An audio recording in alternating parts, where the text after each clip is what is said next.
Cuando llegamos a las 10 de la mañana de este lunes 14 de julio del 2025, se nos va también julio prácticamente entre los dedos. Y con nosotros, como cada lunes, despertamos con Jesús. ¿Con quién? Con el pastor Alberto Ares. Pastor, buenos días, Dios me lo bendiga. Muy buenos días, David, ¿qué tal? ¿Cómo estás? Muy bien, gracias a Dios, pastor. ¿Y usted qué tal? ¿Bien? Bien. Gracias a Dios también, muy bien, sí, de maravilla. Me gusta esa palabra, de maravilla. ¿Verdad que sí? Oye, la verdad que hace un tiempo aquí en Morrojable impresionante. Muy bueno, sí, muy bueno. Está haciendo calorcito, a veces aprieta más de la cuenta, pero muy bien. Maravilloso. Además, los aires acondicionados vuelan ahora entonces. Sí, ¿verdad? Hay trabajito demasiado, gracias a Dios, no me puedo quejar. Pastor, empezamos a ver si le parece esta charla o este programa de Esperando con Jesús con el último culto, por favor. Morrojable, 6 de la tarde, Puerto Rosario, 11 de la mañana los domingos, por favor. Perfecto, pues sí, ahí estuvimos compartiendo la palabra y me basé en uno de los capítulos, yo creo, más conocidos, no sé si como capítulo, pero por lo menos como historia más conocida de toda la Biblia, que es la pelea del pequeño con el grande, ¿verdad? De David contra Goliat, de ese gran desconocido que nadie apostaba por él, que se peleó con aquel gran soldado del pueblo de los filisteos llamado Goliat. Y bueno, hice una pequeña introducción dejando claro cómo se llevaron a cabo las cosas, por qué se estaban enfrentando el pueblo de Israel con los filisteos. Ya los filisteos venían siendo enemigos del pueblo de Dios, estamos hablando de años y años, habían llevado a cabo muchas guerras entre ellos. De hecho, en una de esas guerras entre los hebreos y los filisteos fue que se robó el arca del pacto. Los filisteos fueron quienes robaron el arca del pacto a los hebreos. Que para quien entienda de lo que estoy hablando, el arca del pacto era lo más importante que tenían los judíos, los hebreos, que era donde en teoría moraba la presencia de Dios, y fueron los filisteos quienes la robaron. En este momento, la guerra que se estaba llevando a cabo entre ellos era una guerra quizá como diferente, no era de cuerpo a cuerpo, no eran que se estaban enfrentando todos contra todos, sino que cada ejército, los hebreos por un lado, los filisteos por otro, se estaban poniendo en una montaña mirándose unos frente a otros. Había un valle, el valle de Ela, así se llama este valle, estaba el valle de Ela en medio, y un ejército se ponía en una montaña, otro ejército en la otra, mirándose a ver quién era el primero en atacar, ¿verdad? Porque el primero en atacar era el que corría con más desventaja, porque claro, cuando tú ves venir al enemigo, sabes cómo atacarle, sabes si están viniendo todos, sabes si los débiles vienen primero los poderosos. Entonces te da como un margen de tiempo de poder saber cómo actuar. Entonces estaban los dos como diciendo, bueno, a ver qué pasa. Y así iban pasando las horas, iban pasando los días, y ahí nadie ocurría. Así que los filisteos son los que dan el primer paso, pero no como ejército, sino que allí usan una estrategia no común, una estrategia que no se llevaba a cabo en aquellas guerras, sino que dice la Biblia que ellos escogen a su mejor soldado, un paladín, así se le llama en la Biblia a Goliat, un paladín. Paladín era el soldado con más experiencia, el soldado que no tenía derrotas a sus espaldas, el mejor soldado del ejército. Y entonces escogen al mejor soldado de los filisteos, que es Goliat, que la Biblia lo presenta como un gigante, una persona altísima. Si sacamos la medida según la Biblia nos da, estamos hablando de una persona que medía 2,90 m. Podríamos decir, bueno, un gigante, una persona muy alta, extremadamente alta. En aquella época se han encontrado incluso esqueletos humanos de este tamaño. 2,90. 2,90, tú imagínate. Y encima, claro, era un soldado que no tenía derrotas a sus espaldas, que todo lo que había enfrentado lo había ganado. Y la Biblia dice que Goliat empieza a atacar al pueblo de Israel, por lo menos amenazar con la boca. Todavía no se había enfrentado a puños, con armas, sino amenazar. Y aquí me detuve un segundo porque quise darles como una enseñanza a la iglesia para resaltar un dato. ¿Dónde fue que los filisteos atacaron a los hebreos? Es muy interesante. Yo siempre digo, David, que la Biblia no da detalles porque sí, no da datos por poner. Toda la palabra de Dios es inspirada por Dios. Toda la palabra de Dios es útil, dice la Biblia. Y la Biblia dice que esta guerra se llevó a cabo en ese valle de Ela, pero que es en el lugar de Judá. Los filisteos estaban atacando a Judá. Judá significa, ¿sabes lo que significa Judá? No, pastor. No, creo que no lo vas a saber. No es muy fácil esta respuesta. ¿Ya me acuerdo otra vez? Es que todos los días siempre me coge. Sí, no, aquí es difícil bueno, no difícil, pero no es común esta respuesta. Sabes que el pueblo de Israel se separa en 12 tribus, los hijos de Israel, y uno de esas tribus es exactamente los levitas, Judá, Simeón, Dan. Una de esas tribus era la tribu de Judá. De ahí viene el Señor Jesucristo, de la tribu de Judá. Y Judá significa alabanza, los que alaban a Dios. Y yo dije, qué curioso que el enemigo donde quiere atacar es en Judá, es en tu alabanza. Lo que el enemigo quiere hacer simplemente es privarte de tu libertad de alabar a Dios. El enemigo siempre va a usar la misma estrategia, que es querer cerrar tus labios, querer cerrarte la boca, como diríamos aquí en Canarias. El enemigo quiere hacer con sus guerras, con sus ataques, con sus amenazas, que dejes de alabar a Dios, que comiences a pensar como mucha gente tristemente en el mundo piensa. Bueno, si Dios fuera tan bueno, ¿por qué permite esto? O sea, que se te quite el gloria a Dios, el gracias a Dios, que se te quite la alabanza de tu boca. ¿Sabes esa historia que creo que la hemos conversado en algún momento? Cuando los babilonios atacan a Israel, y los babilonios eran muy, muy crueles en su manera de levantar su imperio, porque ellos arrasaban el lugar donde invadían. Jerusalén la arrasaron, la prendieron fuego, derribaron el templo y se llevaron cautivos a los hebreos a Babilonia. Allí los hicieron habitar. Y hay un salmo que me gustaría que pudieras leer esta noche en tu casa, y todos los que están escuchando o viendo esta entrevista, que es el Salmo 137. Es un salmo que se escribe en Babilonia, que por cierto, creo que hay un grupo de música llamado Boney M. No sé si tú conoces a este grupo. Sí. Una de sus canciones más conocidas es la de Los ríos de Babilonia. Si yo te dijera cuál es, lo que pasa es que aquí no voy a cantar porque yo canto horrible, horrible. Hasta cuando canto en la ducha el agua me sale fría porque eso es horrible. Entonces sí. Pero una de las canciones más conocidas de este grupo es Los ríos de Babilonia, y mucha gente no sabe que es literalmente el Salmo 137 cantado. Y este salmo lo que dice es: junto a los ríos de Babilonia allí nos sentábamos y aún llorábamos acordándonos de Sión. Y dice la Biblia que ellos lo que querían era colgar sus arpas en los sauces. Es decir, lo que los babilonios lograron con los hebreos es que dejaron de adorar, dejaran de alabar, colgar las arpas. Las arpas eran los instrumentos de cuerda por el cual alababan, uno de los instrumentos, y ellos colgaron las arpas. El mundo lo que quiere de nosotros, David, es que dejemos de alabar, que dejemos de bendecir a Dios, que dejemos de decir frases como gracias a Dios, gloria a Dios, qué bueno es el Señor. Una de mis frases que yo más repito, de hecho ya se lo he dicho a mi mujer y a todos los que me conocen, que en mi lápida, ¿cómo se llama la frase que está en la lápida? Tiene un nombre. Un sepelio, no sé. Bueno, la frase que se suele poner en la lápida, que espero que la escriban dentro de 300 años cuando me muera. O 800. Tiene que ser: Dios es bueno. Esa es la frase que yo quiero que se escriba. Dios es bueno. Es la que siempre digo en la iglesia, la que siempre le digo a la gente. Aún en los funerales yo digo esta frase. Aún en los momentos más críticos de la gente siempre les recuerdo: no te olvides que Dios es bueno y que para siempre es su misericordia. Y que los problemas y que las situaciones adversas que tenemos no son para... Son pruebas quizás, pastor. Claro, son pruebas que vienen a nuestra vida, pero que en esas pruebas tenemos que mantenernos fiel y tenemos que seguir diciendo: Dios es bueno. Es difícil, claro, aquí sentado con el aire acondicionado, con un buen amigo y teniendo esta conversación, es fácil decir Dios es bueno. Pero qué difícil es decir Dios es bueno cuando las cosas van mal. Cuando has perdido un ser querido, cuando te han echado del trabajo, cuando no tienes sustento. Es muy difícil. Pero ahí es donde se ve la fidelidad de un creyente hacia Dios. Y tenemos que recordar siempre, siempre, siempre: Dios es bueno. El otro día, seguramente te enteraste, una persona que falleció aquí en el pueblo en un accidente de coche. La madre viene con nosotros a la iglesia, la hermana viene con nosotros a la iglesia. Y bueno, y fueron el domingo siguiente a la iglesia y oramos por ellos como familia. Y claro, y de repente yo me vi como pastor frente a la iglesia, frente a esta familia, y ¿qué les dice? ¿Qué les dices tú a una madre que acaba de perder a su hijo? Jovencito, no sé cuántos años tendría Sergio, 30 y algo tendría, no lo sé, me estoy diciendo una edad, seguramente no sea esa, pero ¿y qué le dices tú a una hermana que acaba de perder a su hermano? ¿Qué les dice? Entonces lo único que me salió decirles es: sé que es duro este momento, que seguramente sea el peor momento de sus vidas, pero aún así Dios es bueno.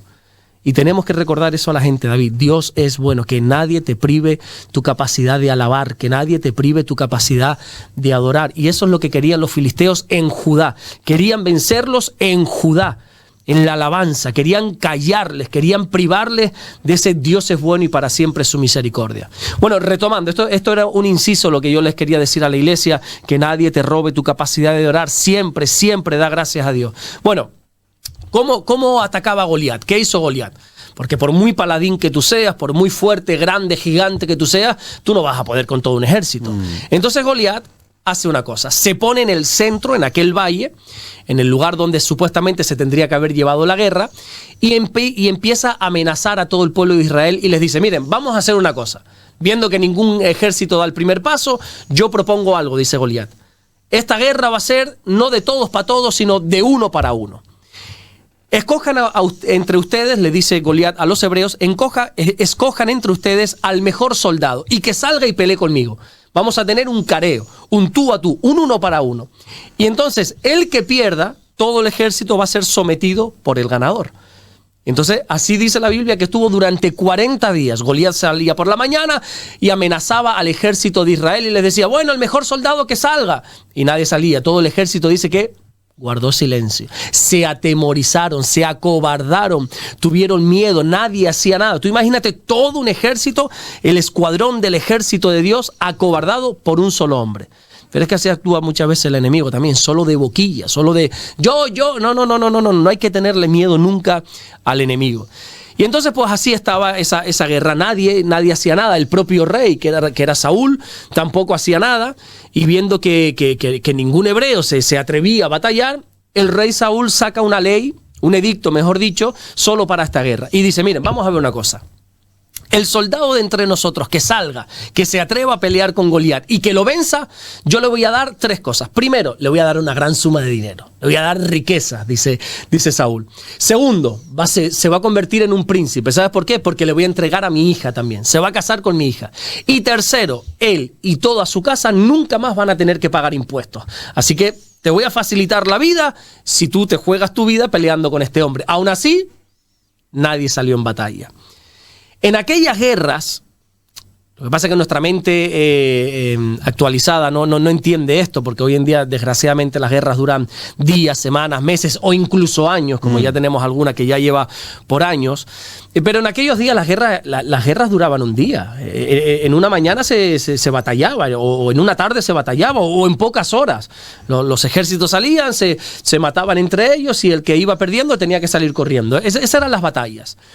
Y viendo que la batalla se estaba estirando por mucho tiempo, ya te digo, 40 días Goliat estaba amenazando, el padre de David, que se llama Isaí, si no recuerdo mal, tenía a sus 3 hijos mayores en el ejército.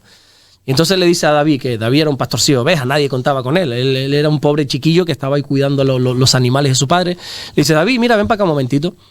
Vete por favor al campo de batalla a ver qué está pasando. Son muchos días los que no han venido tus hermanos. Quiero tener noticias porque no nos llegan noticias ni buenas ni malas. O sea, quiero saber qué es lo que está pasando. Entonces vete y de paso le llevas unas provisiones, le llevas un poco de comida.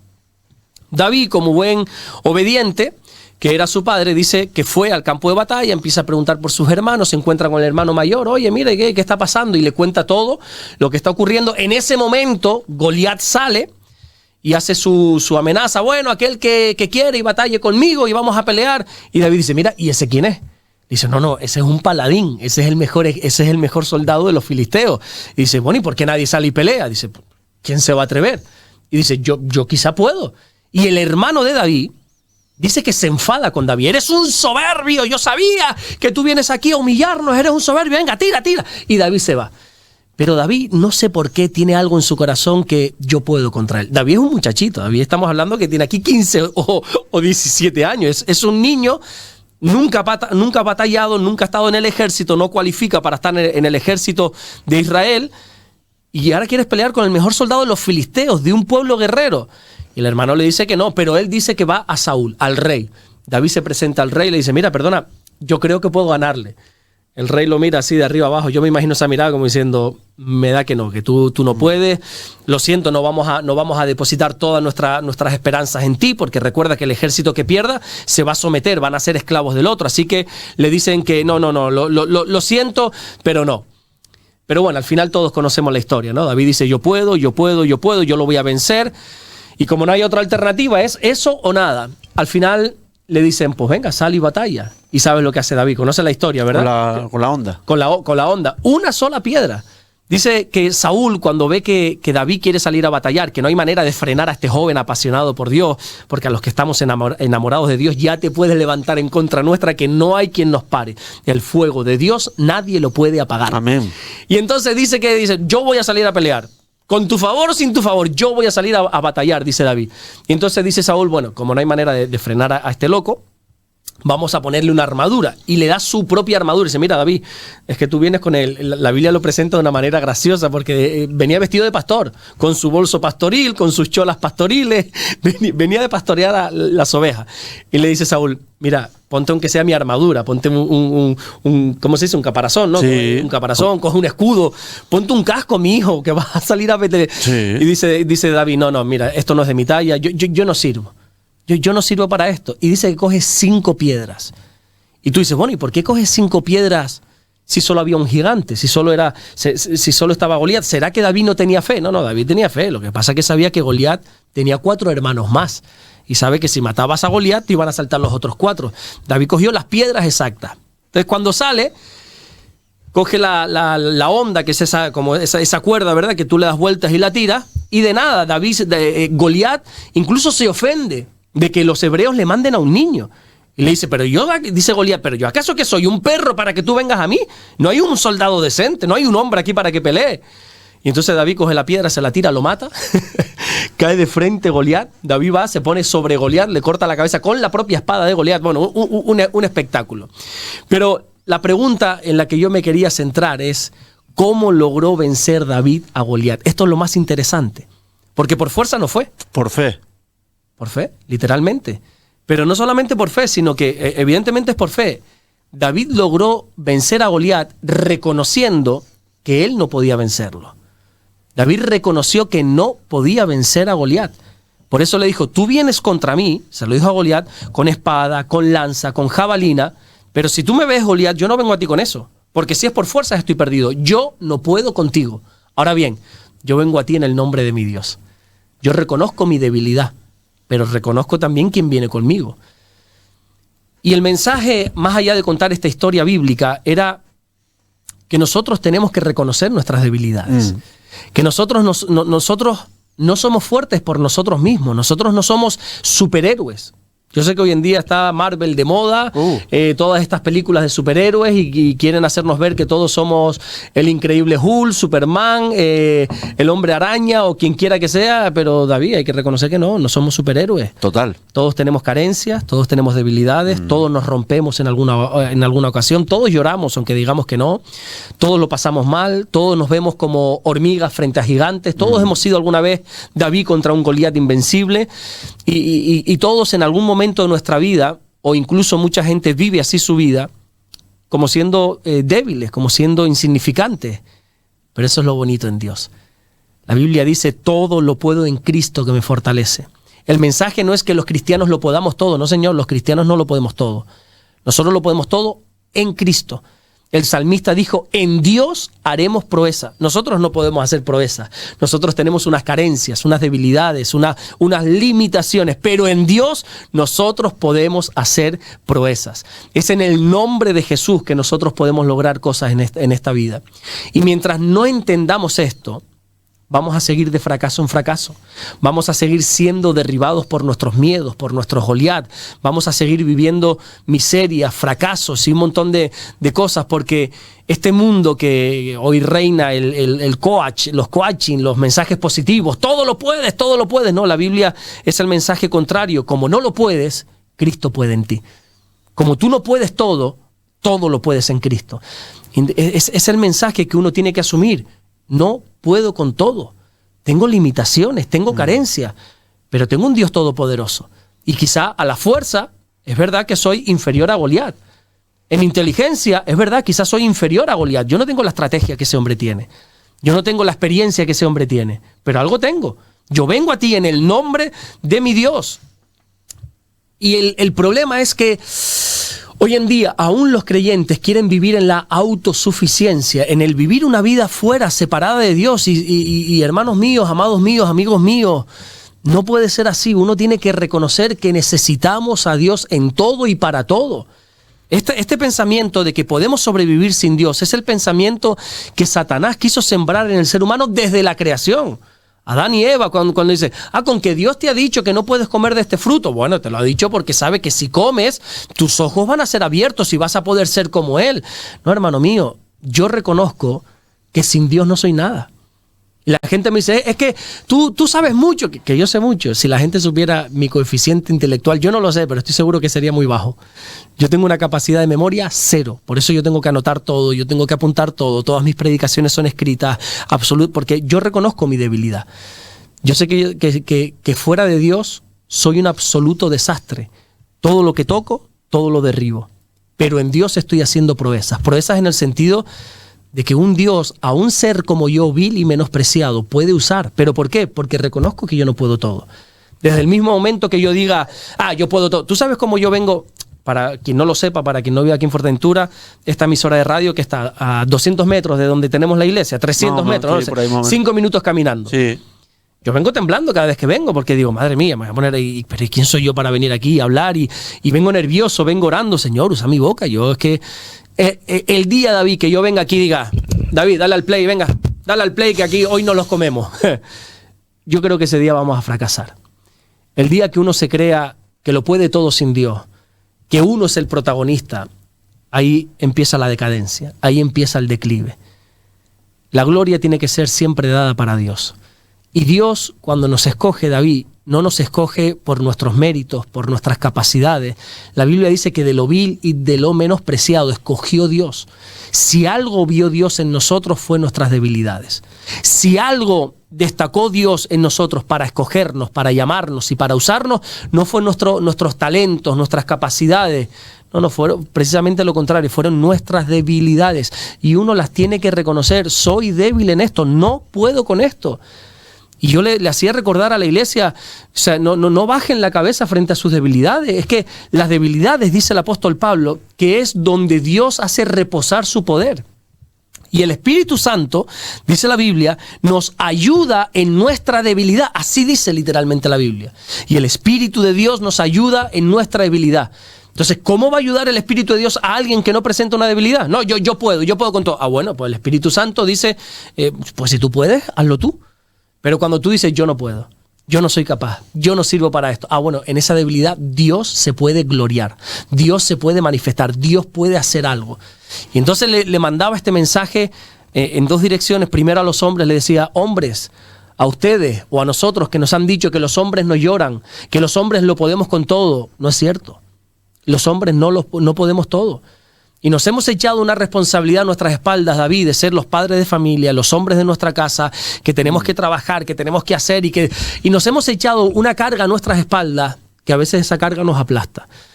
Yo no sé, a ti, tú quizás tengas esa capacidad, pero a mí a veces me agobia el saber toda la responsabilidad que yo tengo sobre mis hombros. O sea, yo tengo una responsabilidad enorme, y ya no solamente hablo como padre de familia, que mi mujer y mi hija, gracias a Dios, no dependen de mí, dependen de Dios. Pues si dependen de mí, Damaris y Rebeca, mi esposa y mi hija, estarían perdidas. Dependen de Dios.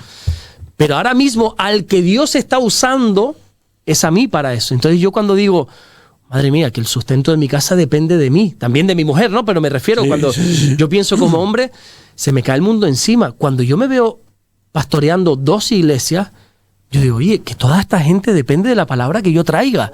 Que depende de la espiritualidad que yo pueda aportar para crecer. O sea, a mí se me cae el mundo encima y yo reconozco, David, que yo no sirvo, que yo no valgo para esto, y se me cae el mundo encima y me quiebro y a veces lloro porque no entiendo o porque tengo que reconocer que yo no puedo con todo. Pero es que eso es lo bonito, ver cómo Dios usa a un insignificante David, perdón que tú te llames David, pero es el caso de la historia bíblica, a un insignificante que el mundo no valoró, que el mundo rechazó, que su propia familia apartó, pero Dios a ese usó para vencer al gigante, para vencer a los miedos. Y a las mujeres también les daba un mensaje y les decía, mujeres, a ustedes, a las empoderadas, al mensaje del 2025, mujer, empodérate. No somos empoderadas ni somos nada, somos mujeres frágiles. Les decía, bueno, somos, no son. Son mujeres frágiles que también se rompen, mujeres que necesitan ser amadas. La Biblia dice a los maridos, maridos, amad a vuestras mujeres. ¿Y saben lo que le dice a los maridos? A las mujeres. Mujeres, respetad a vuestros maridos. Los hombres demandamos respeto, las mujeres demandan amor. Y a esas mujeres que esta sociedad corrupta, esta sociedad que no tiene ni idea de lo que está haciendo, les está haciendo un flaco favor a las mujeres, diciendo, no, tú puedes, no necesitas de un hombre. Los hombres necesitamos a las mujeres y las mujeres necesitan a los hombres. Las mujeres necesitan sentirse amadas por parte de un hombre. Y las mujeres no pueden con todo, no pueden con el trabajo, con la crianza de los hijos, con la casa, no pueden con todo, por más que se le diga. Y sale y manifiéstate 80 millones de veces si quiere, la mujer es empoderada. No, señor, no podemos con todo. Por eso necesitamos a un Dios todopoderoso que trabaje en nosotros. Y ese es un poquito el mensaje que llevé el domingo, David, que no recuerdo cómo lo titulé. Puede ser que era algo así como débiles derrotando gigantes o cómo vencer a los gigantes. No recuerdo, pero ese era el fin. ¿Cómo podemos vencer nuestros miedos? Porque Goliat representa un miedo. Miedos que todos tenemos en nuestra vida.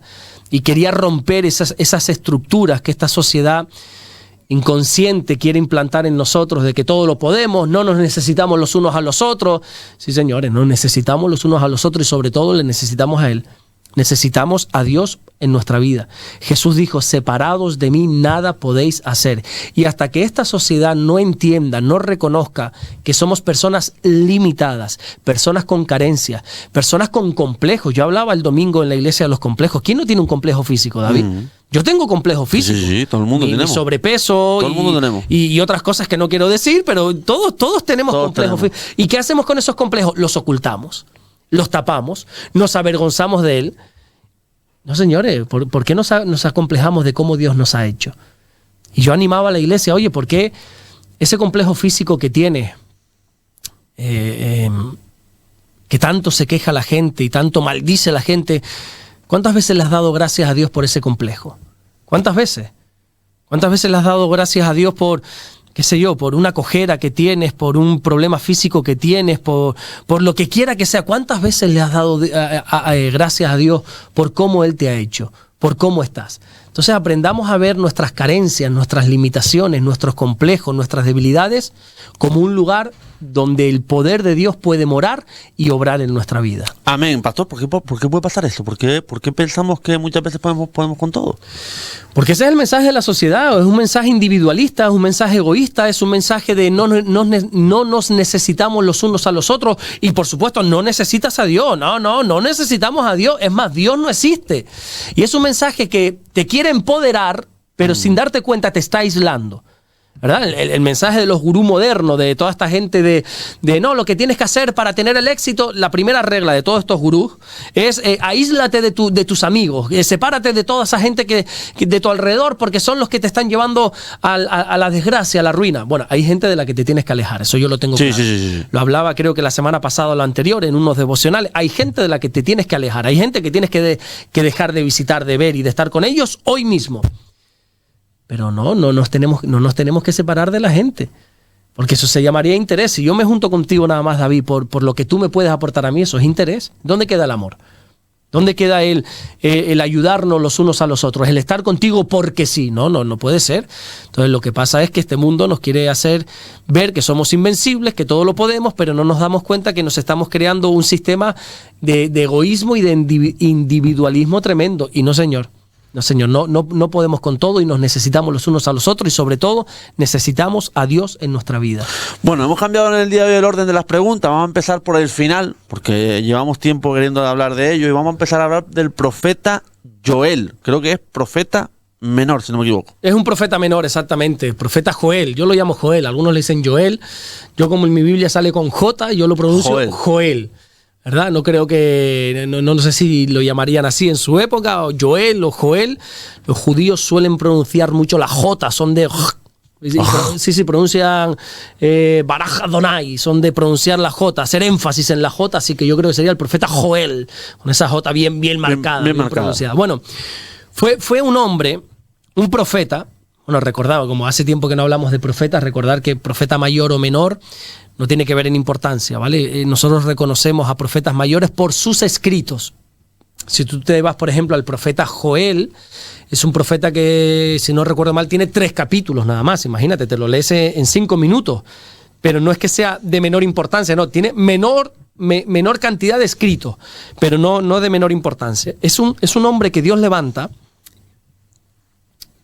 para darle un mensaje de arrepentimiento. En aquella época el pueblo de Israel había sufrido una devastación, una plaga de langostas, había arrasado totalmente el sur de Israel, lo que es Judá, y había traído una escasez, una ruina a toda la gente tremenda. La consecuencia de eso fue que la gente, en vez de clamar a Dios, de volverse a Dios, de arrepentirse y volver a estar bien con Dios, lo que hace es que comienzan a apartarse de Dios. Recuerda lo que te decía antes, que las pruebas o no las pruebas, los problemas en la vida muchas veces vienen para robar tu capacidad de alabanza. Y lo lograron en esta época y la gente comenzó a apartarse de Dios. Entonces el mensaje que Dios le dio a Joel fue: conviértanse a Dios con todo vuestro corazón. Déjense de vivir alejados de Dios. No se dan cuenta las consecuencias de vivir alejados de Dios. ¿Qué más tienen que ver tus ojos? Yo creo que el mensaje de Joel es el mensaje para el 2025. Es verdad que fue más o menos 10 siglos antes de Jesús, 1000 años, un milenio antes de Jesús, pero es un mensaje actual. O sea, ¿qué más hay que ver para reconocer que separados de Dios nada podemos hacer? ¿Cómo está esta sociedad? Esta sociedad va perdida y lo que aparenta futuro es mucho peor. Entonces Joel lo que les dijo es: oye, conviértanse a Dios con todo vuestro corazón. Dios les prometió a través del mensaje de Joel que si ellos se convertían a Él, Dios les iba a devolver todo lo que la langosta, la oruga, el revoltón, todo lo que esa plaga había arrasado, Dios se lo iba a devolver y se lo iba a duplicar. Si tú te arrepientes, si tú vuelves a mí, yo voy a sanar esta tierra. Yo te voy a devolver todo lo que la langosta se ha llevado, todo lo que la oruga se ha comido. Yo te lo voy a devolver, dice Dios. Entonces Joel nos recuerda que Dios es un Dios de restauración, que aunque nosotros con nuestro pecado hayamos arruinado algo, si nos convertimos a Él, Dios es un Dios de restauración. Yo creo que algo de lo más conocido que de Joel fue ese versículo que él profetizó algo muy hermoso, y en medio de un tiempo, ahora te lo explico si me das 2 minutos más, él dijo: pero en los postreros días yo derramaré mi espíritu sobre toda carne. Esto se lo dijo Dios, Joel, bueno, Dios a Joel y Joel al pueblo, en un tiempo donde el Espíritu Santo estaba, a ver, lo voy a decir con unas palabras para ir rápido, ir avanzando. El Espíritu Santo estaba muy limitado en cuanto al derramar en personas. El Espíritu Santo solo se movía a través de reyes, a través de profetas y a través de sacerdotes, única y exclusivamente. Y no siempre, no es que morase en ellos, sino que puntualmente, como es el caso de Joel, el Espíritu de Dios venía, el profeta profetizaba y ya no es que morase en esa persona, reyes, profetas y sacerdotes. Y Joel, en medio de este tiempo, dice: un día el Espíritu Santo se va a derramar sobre toda carne. Niños, ancianos, jóvenes, todos. La gente diría: no, pero es que el Espíritu Santo solo es para reyes, profetas y sacerdotes. Un día, dice Joel, el Espíritu de Dios se va a derramar sobre toda carne. ¿Cuándo sucedió eso? En el Pentecostés. ¿Recuerdas aquella historia que ya hemos hablado? Jesús resucita, está 40 días con los discípulos, asciende a los cielos, y entonces Jesús les dijo: no se vayan de Jerusalén, las cosas están difíciles, complicadas, los romanos les están persiguiendo, los religiosos les están persiguiendo, pero no se vayan, no huyan de Jerusalén hasta que el Espíritu Santo no venga sobre ustedes. Y allí se juntan en lo que nosotros conocemos como el aposento, hablo rápido para avanzar, lo que nosotros conocemos como el aposento alto, se juntan 120 discípulos, 120 creyentes, y cuando llegó el día, dice el libro de los Hechos, se derramó el Espíritu Santo sobre ellos, sobre todos los 120, sobre estas 120 personas, muchos de ellos gente de vulgo, sin estudios, sin letras, gente analfabeta, y el Espíritu Santo se derrama. Allí no había reyes, sacerdotes, profetas, no, allí había gente simplemente que creía y amaba a Dios. Y se cumple lo que Joel profetizó: un día el Espíritu Santo se iba a derramar sobre toda carne. Bueno, ¿qué aprendemos del libro de Joel? Que cuando las cosas nos van mal es cuando más nos tenemos que acercar a Dios. No sé por qué el corazón del ser humano es tan duro, diría yo tan orgulloso, que a veces cuando las cosas van mal es cuando más nos apartamos de Dios y queremos hacer las cosas por nosotros. No, Señor, si las cosas van mal, volvamos a Dios. Dios nos está esperando con los brazos abiertos, como el padre, el hijo pródigo, ¿verdad? Esperándolo, los brazos abiertos para abrazar, para darle anillo, calzado, la mejor ropa, preparar fiesta, matar el becerro más gordo, bendecir a esa persona que ha vuelto, a pesar de que se ha estado revolcando con los cerdos en pecado y que ha vivido miseria. El Padre, si tú vienes a Él, Él te va a recibir, Él te va a abrazar. Entonces, cuando nos va mal, Dios quiere que nos acerquemos a Él. Y el versículo clave de Joel es: y todo aquel que invocare el nombre del Señor será salvo. No importa tu condición, no importa tu pasado, no importa lo que has hecho, no importa absolutamente nada. Si invocas el nombre de Jesús, serás salvo. De eso habla Amén. un poquito Joel. Bueno, otro de los profetas, pastor, que podemos tocar hoy, que es un profeta mayor, es Jeremías. Jeremías, sí señor, el profeta llorón, así se le conoce. Este es un profeta mayor. Imagínate, si te decía ahora que Joel tiene 3 capítulos, Jeremías tiene, pues lo podríamos mirar, creo que son 52 capítulos y extensos. No piense que es un capítulo de 10 versículos, no, son capítulos largos, extensos. Por eso se le conoce como un profeta mayor. Bueno, tendríamos que dedicar un programa entero, o 2, o 3, o 10 a este profeta, pero para resumirlo, englosarlo, apretar en la enseñanza de este profeta, te diré que fue un profeta que Dios llama desde que es niño. De hecho, él quiso rechazar el llamado de Dios porque dice, soy un niño. Soy un niño. ¿Cómo voy a hablarle yo a esta gente, a estos adultos, a estos maestros de la palabra si yo soy un niño? Él no quería responder a su llamado por su juventud, pero Dios le hizo saber, yo estoy contigo. Jeremías, yo estoy contigo. En tu debilidad, tú dices que tú eres un niño, pero en eso que tú ves como una debilidad, no te preocupes, yo estoy contigo y yo pondré mis palabras en tu boca y yo extenderé mi mano, le dijo Dios a Jeremías, y voy a poner mi palabra en tus labios. Entonces a veces nosotros no nos vemos capacitados, pero es que Dios está con nosotros, lo que te decía antes, ¿verdad? Es en Dios que haremos proeza. Y bueno, Dios lo había escogido desde antes de nacer. Hay un versículo muy, muy impresionante que es Jeremías 1:5, cuando dice, antes de que nacieses yo ya te santifiqué. Antes de que nacieses yo ya te di por profeta a las naciones. Y eso nos enseña que desde el vientre de nuestra madre, desde antes de estar en el vientre de nuestra madre, ya Dios nos conoce, ya Dios ha tratado con nosotros, ya Dios nos ha santificado y ya Dios nos ha dado un destino. En este caso a Jeremías ser profeta a las naciones, pero ya Dios nos introdujo en el vientre materno. No es un espermatozoide lo que nos dio vida, eso es lo que usa Dios. Ahora si quieres hablamos de eso en otra pregunta. Nosotros no provenimos de un acto sexual donde el hombre introduce un espermatozoide. No, es Dios quien nos coloca en el vientre materno y ya nos ha puesto ahí con un propósito, con algo glorioso. Lo que pasa que bueno, su mensaje fue similar al de Joel. El pueblo de Israel se había alejado de Dios tras otros dioses y Jeremías hace hincapié, señores, vuelvan a Dios. Miren lo que estamos viviendo, vuelvan a Dios. Pueblo, arrepiéntanse y vuelvan a Dios. El profeta del Antiguo Testamento se le conocía por su dureza. No son como los profetas de ahora, que todos son puertas abiertas, cielos abiertos, prosperidad y abundancia. Eso no es. Profeta del Antiguo Testamento es arrepiéntete y vuelve a Dios. Mira cómo está yendo tu vida. ¿Qué más tienes que ver? Vuelve a Dios. ¿Cuál es el problema? Que nadie le escuchaba. Joel era un profeta solitario. Jeremías. Perdón, Jeremías. No hay problema. ¿Qué dije yo?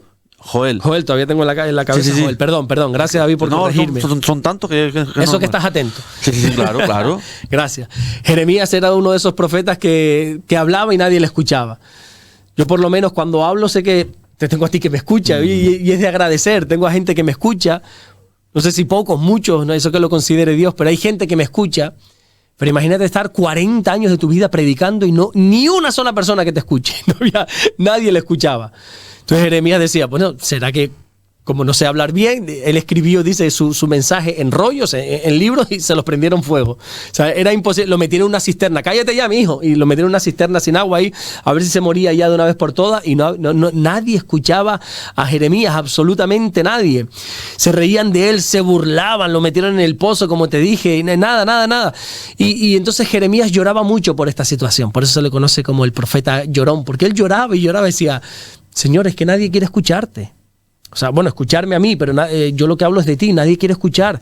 Y se le conoce como el profeta llorón. Bueno, al final, cuando Dios advierte es por algo y vinieron todas las consecuencias que Jeremías quería evitar y bueno, vinieron las consecuencias, Babilonia conquista y destruye Israel y todo ese caos que Dios quería evitar por medio del mensaje de Jeremías. ¿Qué aprendemos de este hombre?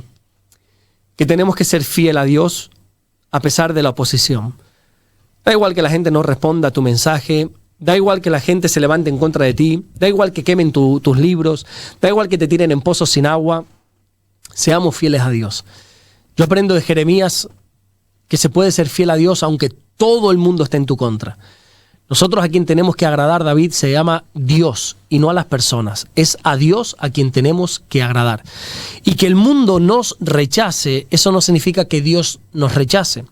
Cuando hoy tú predicas el mensaje de salvación, cuando hoy tú predicas el mensaje de la cruz, la misma Biblia dice que el mensaje de la cruz es locura para los que se pierden. Es una locura predicar este mensaje de salvación en el mundo. La gente te va a rechazar, la gente se va a reír de ti. De mí se ríen, algunos, pero se ríen, ¿verdad?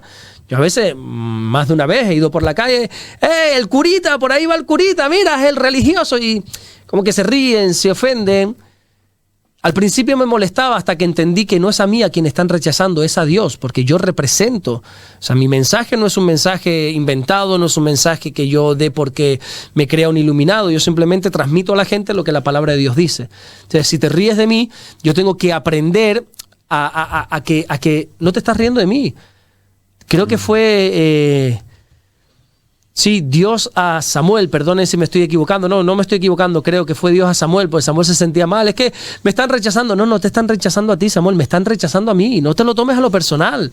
Entonces hay que ser fiel, aunque el mundo se levante en contra de nosotros y aunque el mundo se ría y se burle, aunque el mundo nos menosprecie o nos rechace, eso no significa ni mucho menos que Dios nos rechace, todo lo contrario. Y de Jeremías aprendemos todo ese tipo de cosas, ser fiel a pesar de la oposición, que aunque el mundo nos rechace, Dios no nos rechaza y que tenemos que ser fiel a lo que Dios nos ha mandado en esta vida. Amén. Yo creo que hoy tenemos una pregunta más y ya está, porque yo creo que con esta obra nos vamos a extender bastante. Sí. Y es la siguiente, ¿no? ¿Cómo debería responder a la iglesia, pastor, a temas como el aborto o el matrimonio homosexual? Bueno, pues vamos a hablar, como te decía antes, yo vengo en representación de lo que la palabra de Dios dice. No me considero un loro, simplemente repitiendo lo que leo, lo que oigo. Es lo que yo creo también. Y lo que razona. Exactamente, lo razono, lo medito. Y yo entiendo que la Biblia, vamos a hablar primero del aborto, luego hablamos del matrimonio homosexual si quieres. Referente al aborto, la Biblia dice claramente, no matarás. De hecho, no es un consejo, no es algo que Dios te dice, mira, si puede ser no mates, hombre. No, es un mandamiento, uno de los 10 mandamientos, no matarás. ¿Y qué es el aborto? El aborto es matar. Disfrázalo con el nombre que tú quieras. Interrupción del embarazo, libertad de la madre. Disfracemos esto de la manera que nosotros queramos. Pero el aborto es quitarle la vida a un inocente. Ya está. Luego vamos a ponerle los argumentos que queramos, llamarlo como queramos, pero es eso. Y el único que tiene derecho a dar y a quitar la vida se llama Dios. ¿Cómo andamos de tiempo? No, tenemos 42 minutos ahora mismo. ¿Todavía tenemos 42 minutos? Llevamos 42. Llevamos 42 minutos. Por eso digo que con esta pregunta vamos a pretender cerrar el programa. Te voy a poner un ejemplo rápido de esto y continúo, para que entiendas cómo solamente es Dios el que tiene derecho a quitar la vida. ¿Conoces la historia de José? Cómo José, Dios le da unos sueños de, sí, mira, tus hermanos se van a postrar delante de ti. José, siendo un poco imprudente, lo cuenta, mira que he tenido un sueño, ustedes se van a postrar. Y le dicen los hermanos, yo me voy a postrar delante de ti. Venga, hombre, ¿tú qué te has creído? Bueno, al final le cogen tirria, le cogen envidia, lo odian, porque incluso el propio padre le regala una túnica de colores. En definitiva, quiero ir al grano, venden al hermano y dicen, mira, vamos a quitarnos a este del medio ya, vamos a matarle. Uno de ellos dice, bueno, ¿y qué ganancia vamos a tener matándole? Vamos a venderle. Lo venden, al final, bueno, para hacerte la historia corta, se lo venden a una gente que acaba en Egipto. Por medio del favor de Dios, José acaba como segundo hombre al mando en Egipto, y viene en ese tiempo un hambre en toda la tierra. Y los hermanos de José, aquellos que habían vendido a su hermano y ya lo daban por muerto porque habían pasado muchísimos años, se enteran que en Egipto hay comida. Ellos están pasando hambre por este hambre que se había levantado en toda la tierra, esas crisis que vienen cada cierto tiempo a la tierra, ¿verdad? Y alguien les dice, mira, que ahí en Egipto hay comida, porque José, como era usado por Dios, con una estrategia, pudo mantener alimentos en medio de la crisis. No sé si has escuchado el sueño de las vacas gordas, las vacas flacas. Sí. Bueno, es de José. José interpretó este sueño y dijo, bueno, ahora estamos en tiempo de vacas gordas, hay que guardar porque vienen vacas flacas. Bueno, todo este tipo de cosas, ¿no? Y los hermanos van y se refugian en Egipto sin saber que su hermano era el que mandaba. Y entonces José llega un momento que se tiene que dar a conocer, mira que yo soy el hermano de ustedes, me van a querer matar. Dice, no, yo simplemente los quiero bendecir, los deja quedarse en Egipto, les da comida. Resulta que al tiempo el padre muere y los hermanos dicen, madre mía, ahora nuestro padre se ha muerto y seguro que José se va a querer vengar de nosotros, va a querer matarnos, no nos ha matado hasta ahora por papá, pero ahora papá muerto se va a querer vengar.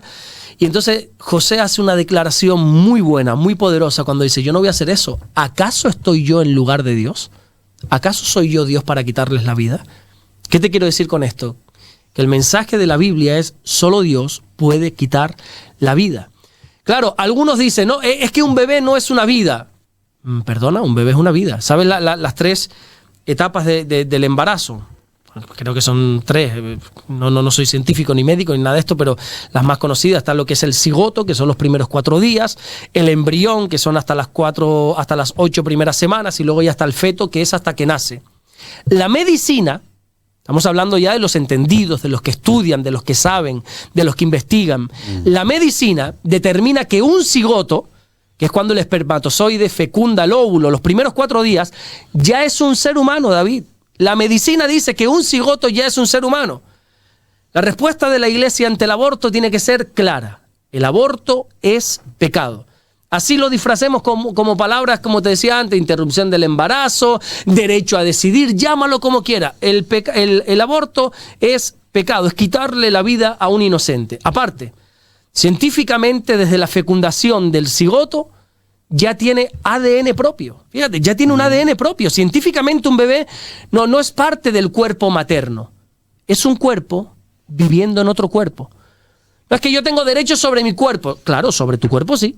Y haz con tu cuerpo lo que bien quieras. Por ahí hay un hombre que se amputa los dedos, lo conoce, el alien, le llaman. Se ha quitado las orejas, se ha quitado la nariz, se ha quitado parte de la mano. Ahora se quería amputar una pierna, gracias a Dios ningún cirujano en su sano juicio la ha querido. O sea, tú con tu cuerpo haz lo que te dé la gana. Pero es que el bebé que está en ti no es tu cuerpo. Es un cuerpo dentro de otro cuerpo. Pero es que el aborto es una doble moral de esta sociedad. Porque si nosotros encontramos, por ejemplo, ADN en Marte, es vida. Pero si tenemos un ADN dentro del cuerpo humano, eso no es vida. Y esta sociedad, David, defiende los derechos de los animales, que yo no estoy en contra ni mucho menos, y sale y el otro día había una manifestación por la tortuga, por la no sé qué, de una tortuga, y cientos de personas en la península se reunieron por una tortuga que no sé qué pasaba, o por los toros, y luego apruebas esto, lo del aborto. No tiene sentido, no tiene sentido esto. El aborto no está bien delante de Dios. El aborto es una invención y esta sociedad nos quiere hacer ver el aborto como algo bueno y es todo lo contrario. En 2023, 2024, porque no están las estadísticas, las últimas estadísticas que son de 2023 habla de más de 100.000 abortos en España, no en el mundo, en España. 100.000 niños. En un año. Que no han nacido. Sí, y cada año, o sea, en 2023 las cifras aumentaron como un 4 o un 7%. O sea, el 2024 es más escandaloso todavía. Y en este 2025 ya es todavía más escandaloso. Te estoy hablando del 2023, más de 100.000 niños no nacieron porque alguien decidió que no. Y lo peor de todo es que la sociedad se lo aprobó.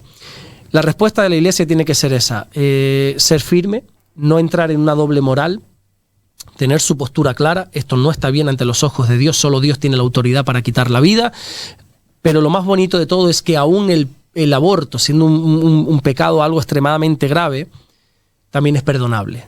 No quiero decir que, por ejemplo, las mujeres que han abortado están condenadas de por vida, ni muchísimo menos. Si una persona entiende que ha hecho mal y se arrepiente, Dios la puede perdonar y restaurar totalmente. Entonces la Iglesia tiene que responder con severidad ante esta diabólica ley que aprueba el aborto, pero con aquellas personas que entienden que esto está mal y se arrepienten, Dios las va a perdonar sin ningún tipo de problemas.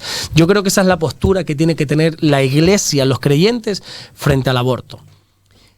Si me preguntas ahora del matrimonio homosexual, bueno, es que me estás tocando temas que hay que tocar, desgraciadamente hay que tocar, ¿cómo se dice? De pie juntillas, ¿no? Cuidadito porque se te tira todo el mundo arriba. Sí, puede ser, pero yo por ejemplo, yo siempre lo he dicho, ¿no? En esta casa se puede hablar de todo, que prácticamente que yo creo que las opiniones, respetando las opiniones de los demás, tienen cabida en cualquier lado. Exacto, totalmente, pero me refiero, como hoy en día vivimos en una generación de cristal, que digas lo que digas, todo el mundo se ofende. Sí.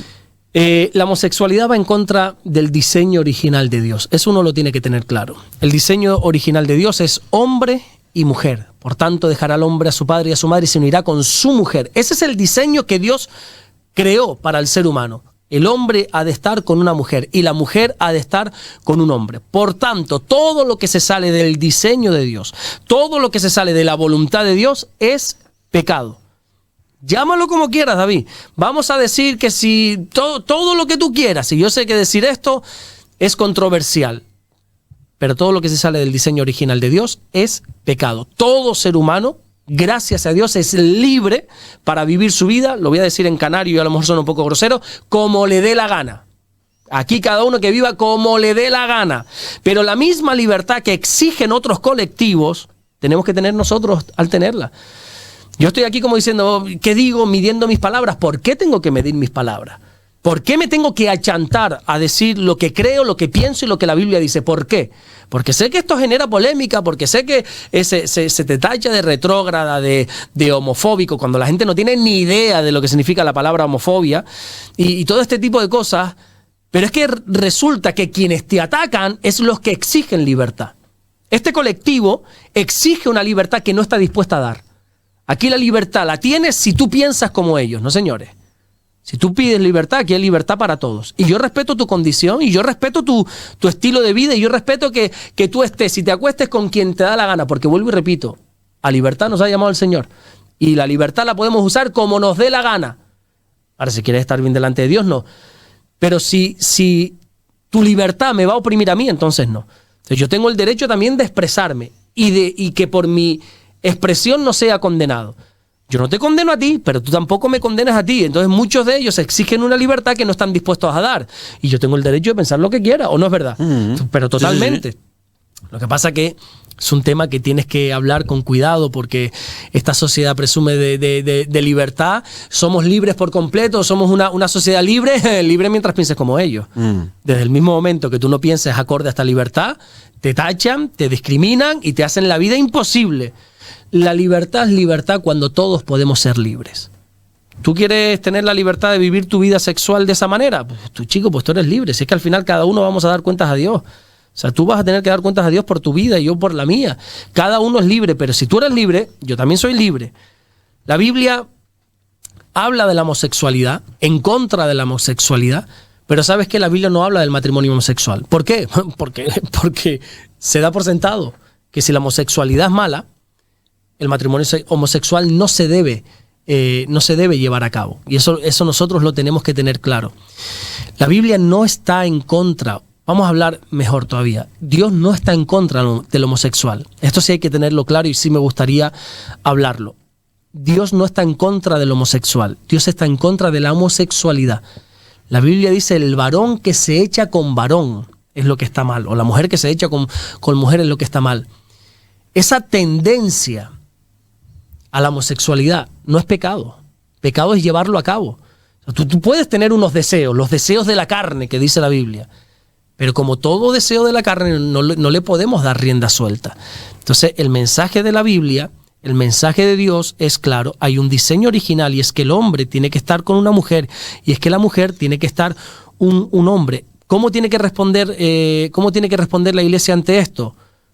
Siendo tajante, esta es nuestra postura, pero nunca, por favor, nunca con odio, con rechazo y con discriminación. Desgraciadamente he visto a algunos creyentes rechazando a personas homosexuales, cuando tú sabes que la Biblia en ningún momento pone la homosexualidad por encima de otro pecado, ni muchísimo menos. La Biblia, por ejemplo, en una de las listas de tantos pecados que hace, por ejemplo, lo pone al mismo nivel que el avaro, que los borrachos, que otro tipo de cosas. Yo creo que el ser humano es quien ha catalogado los pecados. No, es que la homosexualidad, y hemos como exaltado esta tendencia. No, ni mucho menos.